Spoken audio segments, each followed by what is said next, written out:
사도신경으로 신앙 고백하시겠습니다.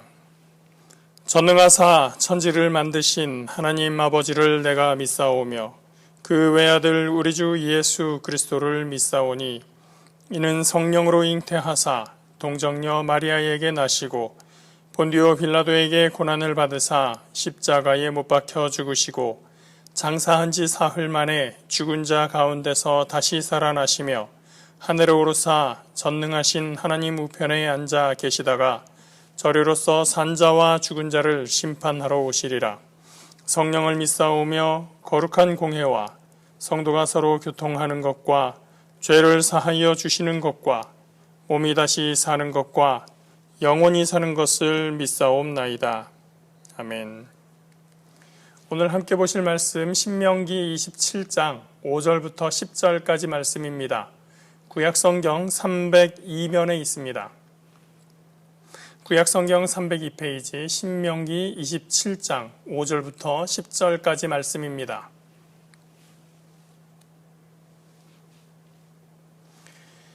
또 거기서 내 하나님 야훼를 위하여 제단 곧 돌단을 쌓되 그것에 쇠 연장을 대지 말지니라. 너는 다듬지 않은 돌로 내 하나님 야훼의 제단을 쌓고 그 위에 내 하나님 야훼께 번제를 드릴 것이며 또 화목제를 드리고 거기에서 먹으며 네 하나님 야훼 앞에서 즐거워하라. 너는 이 율법의 모든 말씀을 그 돌들 위에 분명하고 정확하게 기록할지니라. 모세와 레위 제사장들이 온 이스라엘에게 말하여 이르되 이스라엘아 잠잠하여 들으라. 오늘 네가 네 하나님 야훼의 백성이 되었으니 그런즉 네 하나님 야훼의 말씀을 청종하여 내가 오늘 네게 명령하는 그 명령과 규례를 행할지니라. 아멘. 오늘 본문은 4절 이후에 연속되는 내용입니다. 말하고 있는 사람은 모세와 함께 각 지파의 장로들, 즉 어르신들이 동참한 상태였죠. 4절까지 본문의 내용은 이스라엘 백성들이 가나안 땅에 들어갔을 때 해야 하는 첫 번째 지시사항이었습니다. 무엇을 해야 됩니까? 돌을 세워서 회를 바르고 거기에다가 하나님의 율법의 말씀을 기록하는 것입니다. 그 돌에 새겨진 글을 볼 때마다 하나님의 명령이 무엇인지 되새기고 기억하고 그 말씀대로 살아가기 위한 계기로 삼을 수 있게 되는 것입니다. 이제 5절부터는 두 번째 지시가 나오게 됩니다. 그것은 무엇입니까? 하나님께 제단을 쌓으라, 즉 하나님께 예배하라는 것입니다. 그런데 거기에는 몇 가지 부가적인 조건들이 있습니다. 어떤 조건들인지 보겠습니다. 5절, 6절입니다. 또 거기서 네 하나님 야훼를 위하여 제단 곧 돌단을 쌓되 그것에 쇠 연장을 대지 말지니라. 너는 다듬지 않은 돌로 네 하나님 야훼의 제단을 쌓고 그 위에 네 하나님 야훼께 번제를 드릴 것이며. 제단을 쌓는데 쇠 연장을 대지 않은 돌로 쌓으라고 합니다. 쇠 연장을 대지 말라는 것, 그러니까 다듬지 않은 돌을 사용해서 제단을 쌓으라고 합니다.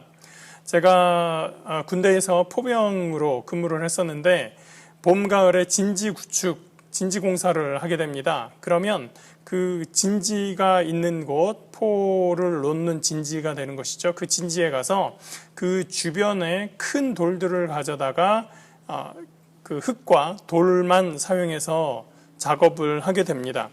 그걸 만약에 그러한 그 현장에 있는 큰 돌 이런 것들이 아니라 벽돌 같은 것을 사용을 했다면 작업하기도 훨씬 쉽고 모양을 내기도 훨씬 쉬웠을 것 같습니다.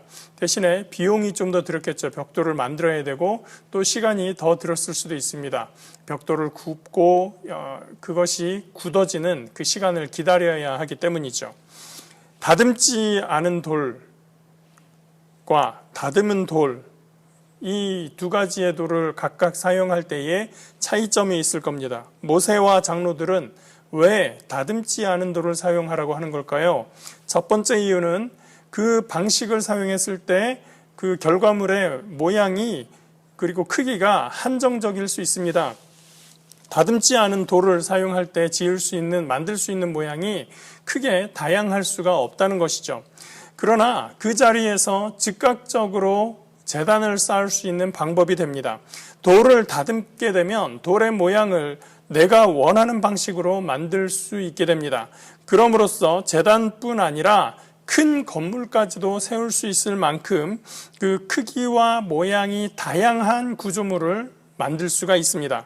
그러나 다듬지 않은 돌을 사용하게 되면 만들 수 있는 구조물의 크기나 모양이 아주 제한적이게 됩니다.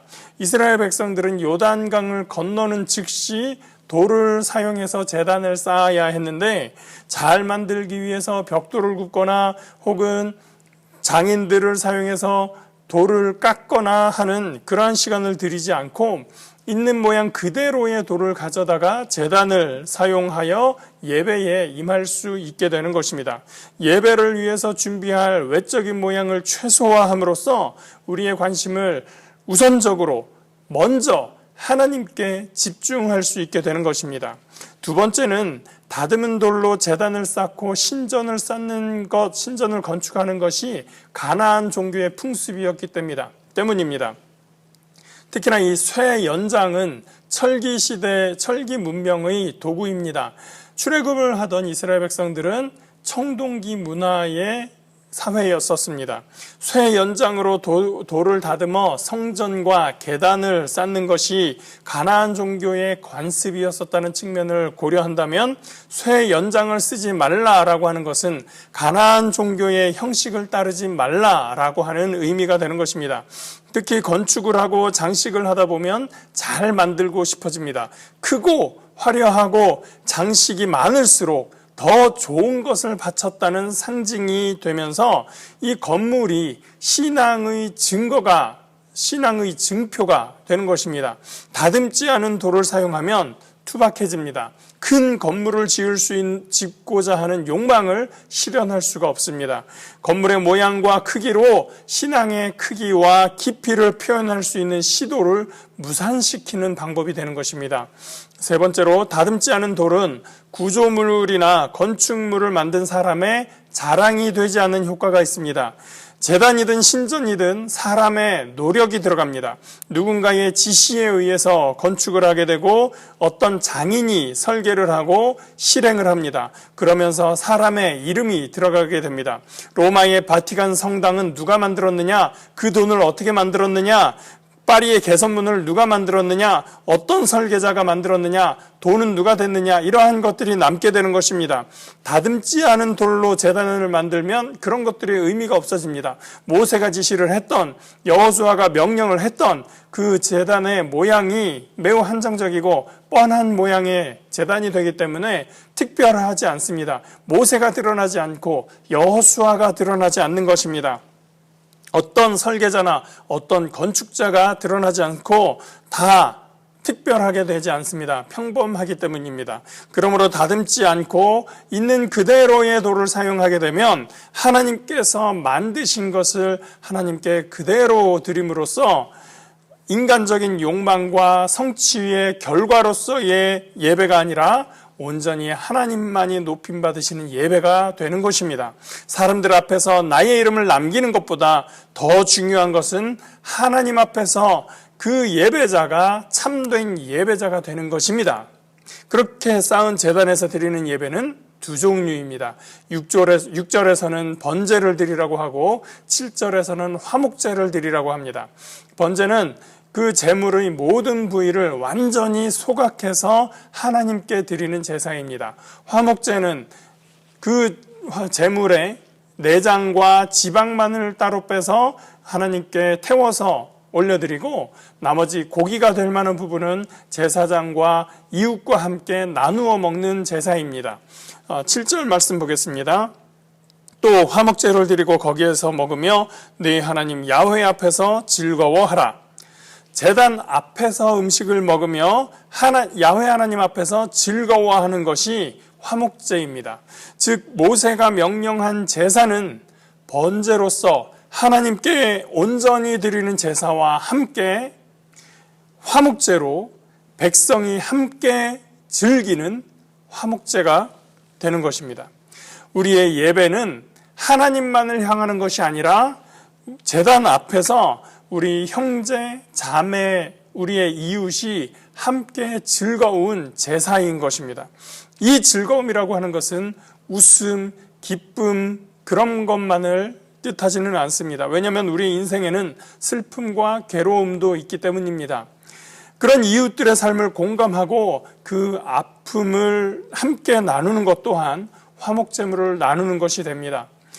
홍수로 인해서 많은 피해자들이 생겼을 때 그분들의 아픔에 공감하고 그들의 어려움을 돕는 것이 화목제물을 나누는 것이 됩니다. 그러지 않고 하나님께 거룩한 예배를 드린다고 하면서 주변 것 신경 쓰지 마, 주변의 상황은 무시해, 거룩 그것만 찾는다면 그 거룩함 때문에 오히려 주변에 상처받고 교회를 멀리하는 사람들이 생긴다면 그것은 하나님께 온전한 예배로 드리는 제사가 될 수 없는 것입니다.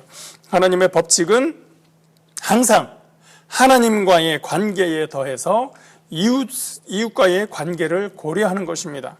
우리의 신앙은 하늘을 바라보며 또한 주변을 돌아보는 그 범죄와 화목제의 삶이어야 합니다.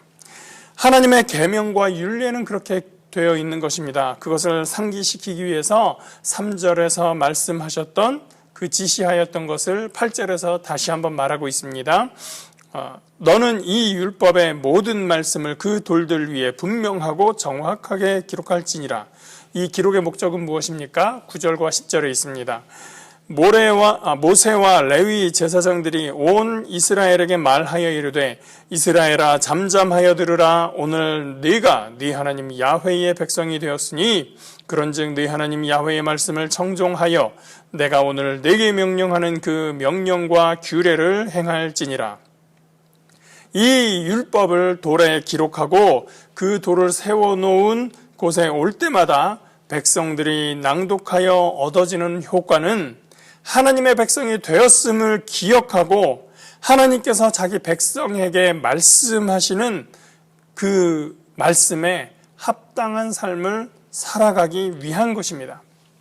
우리가 이스라엘 백성들의 시대처럼 큰 돌을 세워놓지는 않습니다. 대신에 우리 손에는 성경책이 들려 있습니다. 아침마다 하나님의 말씀을 가까이 하는 여러분들 축복합니다.